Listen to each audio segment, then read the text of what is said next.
আসসালামু আলাইকুম। আজকে আমাদের মুরগির বয়স হচ্ছে ৮ দিন। আমরা সকালে কি দিয়ে পানি দেব সেটা দেখাবো আজকের ভিডিওতে। আজকে আমরা সকালে রেসপ্রেন একে একে দিলাম এবং অ্যান্ড্রোসিন সাথে দিই, যাতে মুরগি ঠান্ডা না লাগে। শীতের কারণে মুরগি ঠান্ডা না লাগে।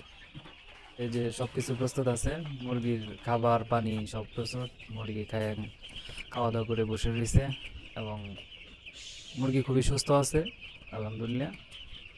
মুরগি খাবারও খাইতেছে, প্রস্তুতও আছে সব কিছু।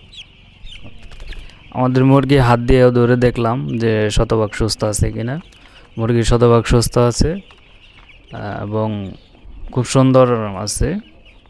মুরগি খাবার দাবার খাইতেছে। আর আমাদের পরবর্তীতে যাতে আমরা মুরগির ঘর প্রস্তুত করে রাখছি, যাতে মুরগি বাড়াইতে পারি, জায়গা বাড়াইতে পারি, এই জন্য ঘর প্রস্তুত করে রাখছি। এবং মুরগির ঘরের চাল টাল সব ঠিক আছে।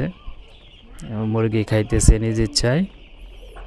সব মুরগি আল্লাহর রহমতে সুস্থ আছে। কিছু পাত্রে দেখলাম যে পানি কমে গেছে, পানি নষ্ট হয়ে গেছে, এই জন্য পাত্রগুলো নিয়ে আসলাম এবং পাত্রগুলো খুব ভালো করে ধুয়ে আবার নতুন করে পানি দিলাম, যাতে পাত্রে ময়লা না থাকে। খুব সুন্দর করে পাত্র ধুইতে হবে, যাতে মুরগি রোগ বালাই না ছড়াইতে পারে।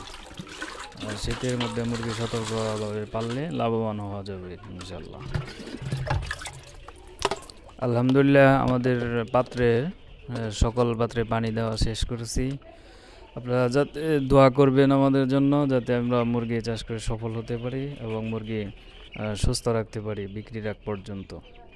সবাই আমাদের সাথে থাকবেন এবং প্রতিদিন নতুন নতুন এরকম আরও ভালো ভালো ভিডিও পেতে আমাদের চ্যানেলটি সাবস্ক্রাইব করে রাখুন।